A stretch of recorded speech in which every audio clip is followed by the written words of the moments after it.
around Dodge City and in the territory on west, there's just one way to handle the killers and the spoilers, and that's with a U.S. Marshal and the smell of gun smoke.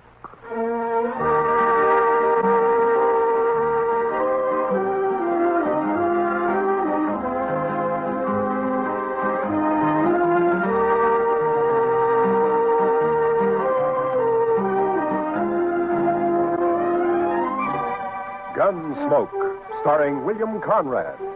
The story of violence that moved west with young America. The story of a man who moved with it. Matt Dillon, United States Marshal.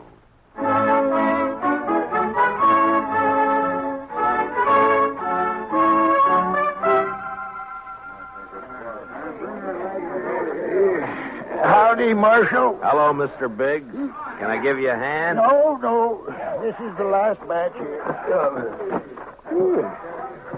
Hey, wait till the flies get to these buffalo hides in the morning and be enough vultures overhead to keep the place in the shade for a week.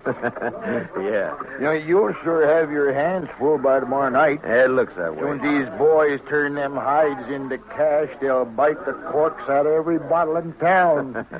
And some of them look mean enough sober. Yeah. Well, you better bed down and get some sleep, Mr. Biggs. Where are your boys? I don't know. Jeff had some trouble with the dry axle up near Pawnee Rock, and Boaz stopped to help him fix it, but they shouldn't be this long behind me. Well, if I see him, I'll tell him where to find you. You can tell Jeff, but Boaz ain't even going to hear you. Why? What's the matter with him? Oh, he's riding higher than an eagle. You know that white buffalo you've been hearing about? The albino? Mm-hmm. Well, it's just Indian talk. Oh, you think so, huh? Well, if it is, Boaz sure shot himself a mighty scared buffalo. White as borax. That ought to fetch a price. Hey, anybody seen Marshal Dillon? Over here, Chester. You better saddle up, Mr. Dillon. What's the matter, Chester? Indian trouble. 2 men dead and a couple of wagons burned up out there. I found this. A war rattle made out of buffalo toes. Arapaho. Well, they haven't been making any trouble. Well, these did. I was topping a hill when I saw the wagons go up in fire. It was Indians, all right. I saw one ride off. That's funny. I never heard of Arapahos attacking at night. How far out, Chester? 10 mile, maybe, toward Pawnee Rock. Pawnee Rock? Marshal, my sons was coming from there. Easy, Mr. Biggs. Lots of wagons in the territory. Marshal, I didn't see another wagon between here and Pawnee except the ones we had, but the Indians killed my boys. There's only one way to make sure, Mr. Biggs. Saddle up and ride over to my office. I'll be with you as soon as I can get my horse.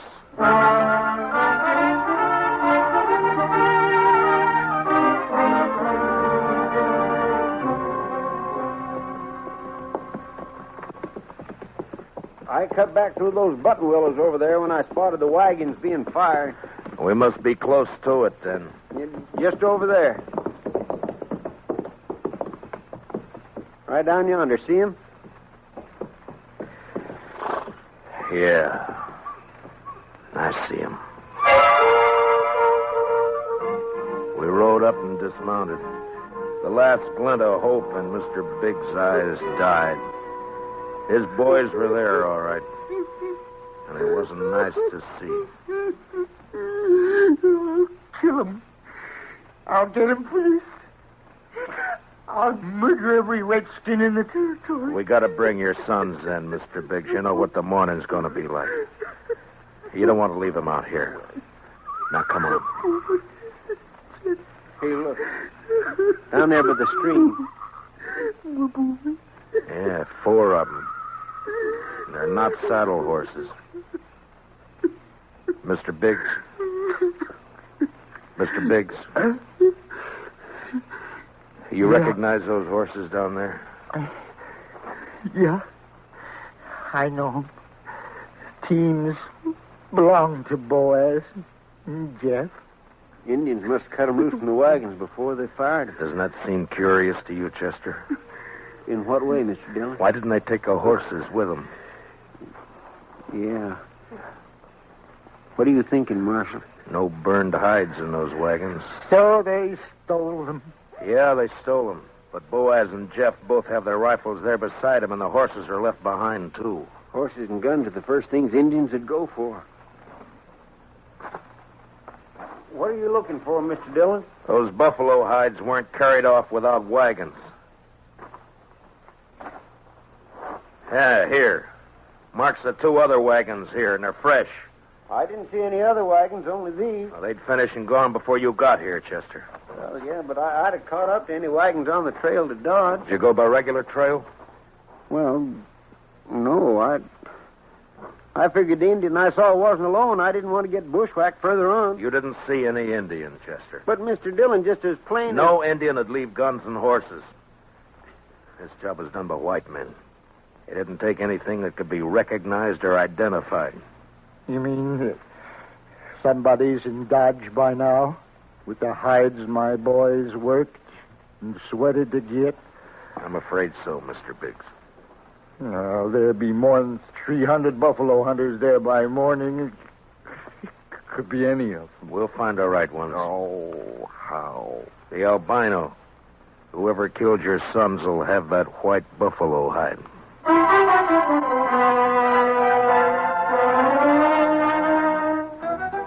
It was almost sunup when we got back to town, and more wagons had jammed the main street lining up for the unloading barns. I rode down the line, looking them over one by one. Howdy, Marshal. Some of the men would take their money, drink it up, and drift away. Few would stay long enough to be buried on Boot Hill. Then suddenly a wagon driver up ahead pulled out a line. Oh, hey, wait a minute, Jim. Oh, hold it there. Take your hands on that key. I'll take my hands off as soon as you get back to your place. Oh, I'm tired of waiting now. Let go of that bit, mister. Don't do that, stranger. Get your hand away from that gun. Well, now, knows any law around you. There is, so don't try making your own. You got no right grabbing my team. I got plenty right when it tries to horn in front of me, Marshal. That's a lie, Marshal. He cut Never him mind. before You both want to cool your heads out in jail? Now, what's your name? Tennessee's good enough. A lot of people from Tennessee coming into the territory. Most of them are pretty peaceful. That sounds like you're saying I'm not. You move pretty fast for that gun. Man can lose his temper. You lost yours 4 times, according to the notches you've carved into that gun butt, but don't try for number 5, not here. How about you? What do you call? Charlie Kell. Charlie Kell, huh? They ever call you Chuck? No, Heard of a Chuck Kell a couple of years back, come from Kentucky. not me. Man I heard about was a gunfighter, so he never wore gloves. See, you don't either. It's pretty rough on the hands. Thanks, Marshal. I'll make sure to take better care of them. Yeah, do that. I'll be around a while, Marshal. Maybe we can have another talk. Anytime. They'd need watching. But what I wanted now was a white buffalo hide. Searching the wagons wouldn't do. There wasn't time, and a search had let the killers know that something in the hides they'd stolen could be identified. The time to find out would be when the buyers checked them. I got Biggs and Chester to cover 2 of the unloading barns, and I covered the 3rd one. And then finally daylight came, and the haggling started. Son, you want to sell those hides? Better learn how to handle your skinning knife a little better. They're as good as any. And full of holes, they ain't. Give you $4 a hide for the bunch. You gave that last fellow 8. He looked tougher than you. 6. I'll take 6. 4. Take it or leave it. You think you can rob me, mister? Watch your mouth, boy. Here, none of that. Let me go! Easy, son. Go! Let me have that gun just so you won't be tempted. Here, that's better. Give me that. Give it back. You can pick it up at my office whenever you're ready to leave town. Yeah, you look like a city boy to me. Where are you from? St. Louis? None of your business. When something's got you beat, son, there's no shame to admitting it and going home. Sometimes that takes a real man. Don't tell me what to do. Why don't you watch your own job? Why don't you leave me alone, Marshal? I ain't got a white buffalo hide. What'd you say, boy? You heard me. What do you know about a white buffalo hide? What everybody else knows. That you're looking for one. Everybody in town knows it. How? Because the old man whose sons were bushwhacked all liquored up over at the other barn, shooting off his mouth.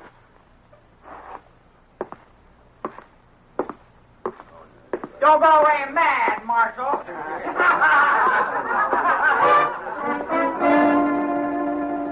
Mr. Biggs wasn't at the barn where I'd left him.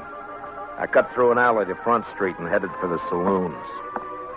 I never got to him. Mr. Dillon? Mr. Dillon? What's the matter, Chester? Old man Biggs. Where is he? I'm looking for him.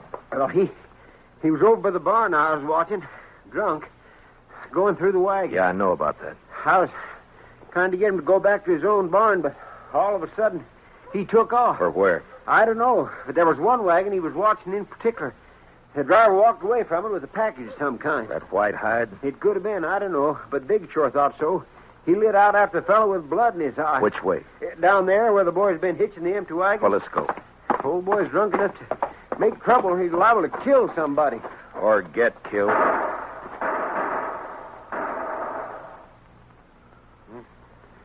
Too late, Mr. Dillon. Yeah. It came from there behind that row of wagons. You stay here, Chester. Be careful, Mr. Dillon. When I rounded the corner wagon, Mr. Biggs was sprawled across a wagon tongue, his eyes dead and open, staring at the ground. And standing over him was Tennessee, a smile on his face, and his gun extended to me butt first. Looks like I'm in the mite of trouble, Marshal. He's dead, Tennessee. That's more than a mite. You take my gun for a while. You mean until after you hang? Wasn't figuring it'd be that serious. Not when a drunk follows me out here and throws down on me. If you're figuring on self-defense, forget it. Look at his gun. It isn't even cocked. Well, it's out of his holster, Marshal. That's enough. Law don't say I have to wait till he kills me. You'll have to make a jury believe that. No, you shouldn't have much trouble doing that, Marshal. What are you doing here, Mr. Kell? Oh, I just happened to follow Tennessee out here. Why? Well, you broke up our little argument in town. Thought I'd get him alone here. See if maybe he was still nursing a grudge he wanted to settle. But the old man beat me to it. Now, Tennessee here ain't exactly a friend of mine, as you know, but I hate to see any man hang when he ain't guilty. Is that your personal verdict, Mr. Kell? That's right, Marshal. The old man threw down on him, and Tennessee had to kill him in self-defense. Chester, Yes, sir, Mr. Dillon? which one of them had the package? This one. This is the fellow the old man was after. All right, Tennessee, where is it? I don't know anything about a package. Look in the wagon, Chester.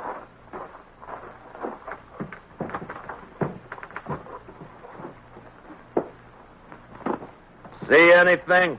Nothing here. I reckon you can give my gun back to me now. All right, Tennessee. Here. Thanks. But if you decide to use it again while you're in Dodge or any place else in Kansas, I hope I'm there when you do. Well, now, don't you fret, Marshal. I'm sure you will be.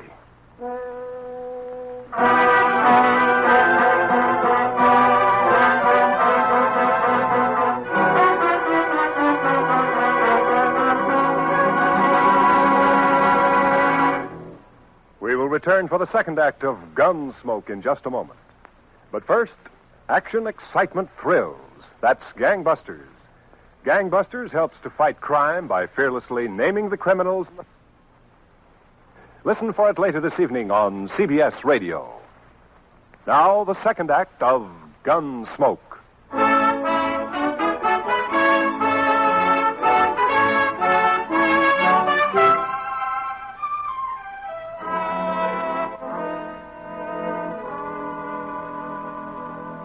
Just before sundown, we buried old man Biggs and his two sons up on Boot Hill.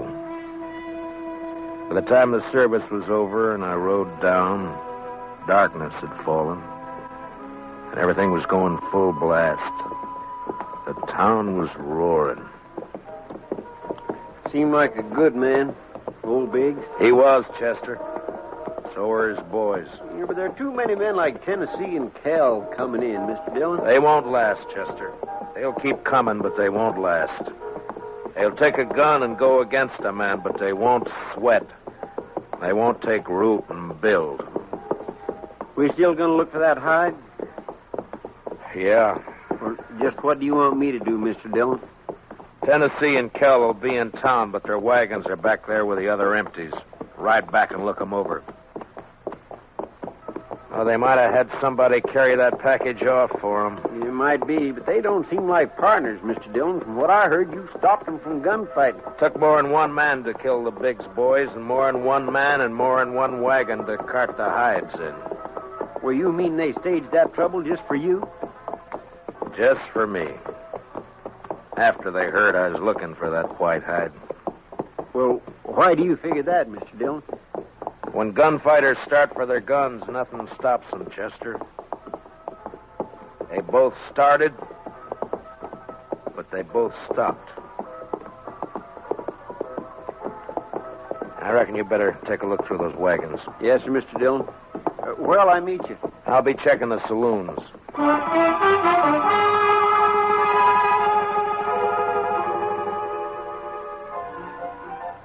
One by one, I made the stops. The Long Branch, the Alafraganza, the Texas Trail. And one by one, they got quieter as I went in. As though each place was holding its breath, waiting for something to happen. The last place was a Mexican hangout. A long, dark walk.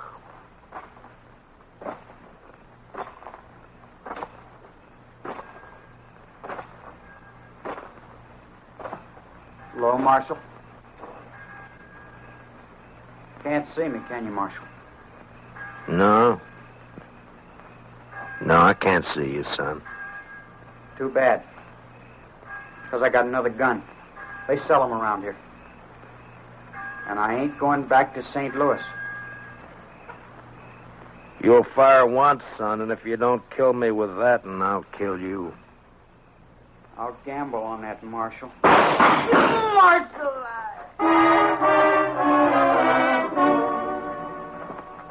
He lurched from the shadows into the street, staggered, and fell. And then he rolled over on his back, and his eyes struggled for a minute like they were trying to remember something.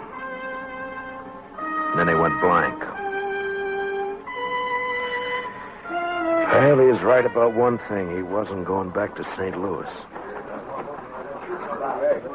Well, what do you know? The marshal's real handy with a gun. Stay out of this, Kel. But I may have something to talk over with you later. You mean what? If you don't know it, then you got nothing to worry about. I've been hearing a lot about how fast you are with a gun, Dillon. Anything to it? I'm still alive. Yeah. This your hobby, shooting kids? He was old enough to try to kill me. I don't like it, Marshal. That's too bad, Mr. Kell. The Chuck Kell I heard about would have loved it. They said he'd killed 2 kids under 16, one of them his own brother.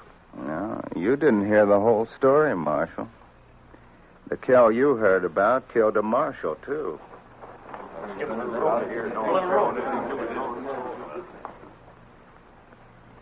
You made the bid, Mr. Kell. And you got a gun. Use it or I'll take it away from you. Come and get it. Anytime. Here it is.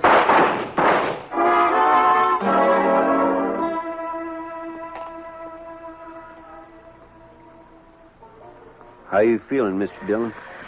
I'm all right, Chester. Doc fixed your head. Wasn't much he could do for Kell, though. I hit him. If you didn't, he sure died for nothing. He was fast, all right. Boys say you made him look like a sleepy burro. Never even cleared his holster. And my head says different. You didn't get that from Cal. What do you mean? Tennessee was up the street with a rifle. He creased you. Huh? Where is he now? I don't know, Mr. Dillon. He rode out of town before I could stop him. I was the only one who saw him. I was coming up street to find you. All right. Let's get out of here. Did you find anything in the wagons? No, sir. But I found Tennessee's wife. Wife? That's right, Mr. Dillon. In a small wagon next to his. He's a squaw man. His wife's an Indian girl. Well, let's find her.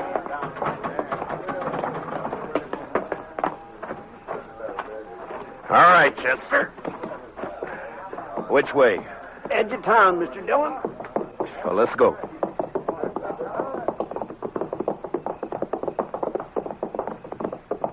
You talked to the wife?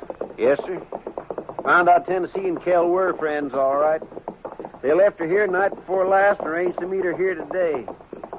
She said they were driving empty wagons when they left her. Ask her what tribe she belonged to? Didn't have to ask, Mr. Dillon.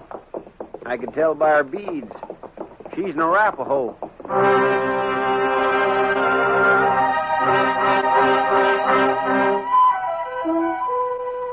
She was there, all right. Crouched by the wheel of a wagon. Her face was bloody, and she stared into a small campfire, rocking back and forth without a sound. She wasn't beat up when I left her, Mr. Dillon. Where's your husband? He gone. Gone where? He gone. Tell me which way he went, and I'll bring him back to you. No. You lawman. Your husband had a white buffalo hide, didn't he? Tell me. No. Other man killed white buffalo. Then your husband took the hide away from him? Well, he buy. He buy hide. He didn't buy him. He killed 2 men to get him. He killed with Indian paint on his face. He left an Arapaho war rattle.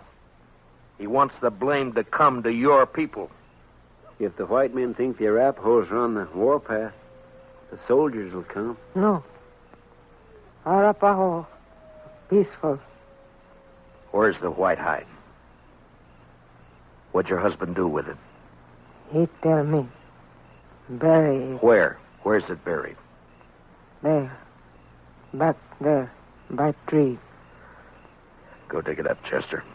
And then stay with her till I get back. You going after him, Mr. Dillon? As soon as she tells me which way. All right, Mr. Dillon. You're white man. No good.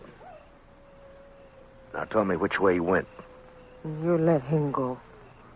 He not come back. I can't let him go. If I do, the soldiers will come after your people. He beat you, and he ran away from you. Now he'll bring death to your tribe unless I get him. Where did he go? He ride to where moon sleep. I rode east. Tennessee had about an hour's start, but I figured to make up most of that before sunrise. The prairie was open and flat except for an occasional roll, and the Arkansas River would keep him from cutting south. His best bet for a fresh horse would be Kinsley, and I rode hard for it. It was just turning daylight when I rode in.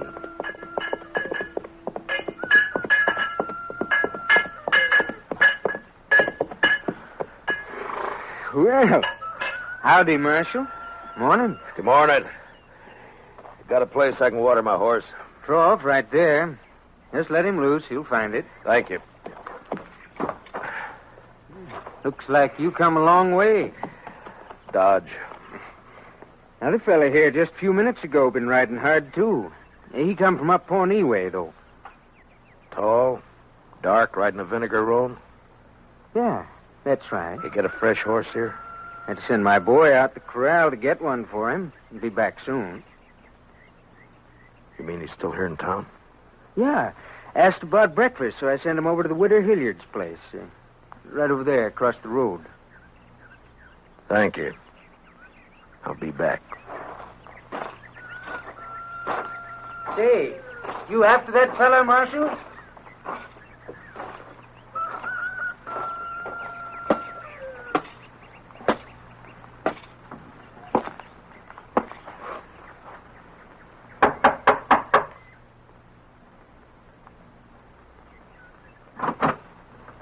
Yes? Understand you're serving breakfast, ma'am. Why, sure thing, Marshal. Dillon! That's right. Give me a clear way out the door, or I'll kill you. Come by me, Tennessee. I'll come shooting. That's all right. But just be sure you get me this time. Why,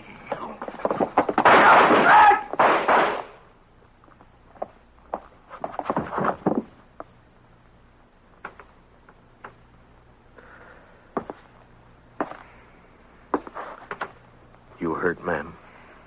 No, I'm all right, Marshal. He looks kind of dead. Yeah. Bad one, huh? Yes'm. Gunfighter. Thief. Killer.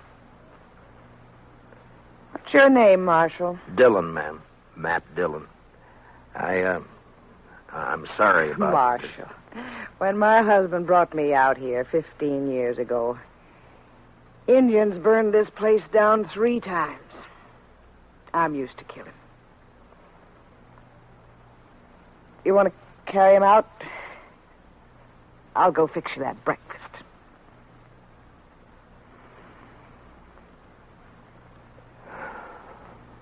Thank you, ma'am. It's a long ride back to Dodge.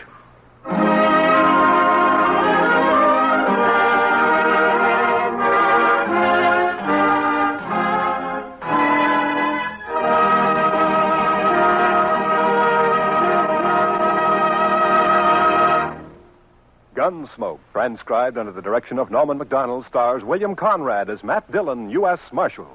Tonight's story was specially written for Gunsmoke by Joel Murcott, with music composed and conducted by Rex Corey. Featured in tonight's cast were Stan Waxman, John Daner, and Larry Dobkin, with Sam Edwards, Lillian Baeff, Tom Holland, and Mary Lansing. Parley Bayer is Chester. Join us again next week as Matt Dillon, U.S. Marshal, fights to bring law and order out of the wild violence of the West in Gunsmoke.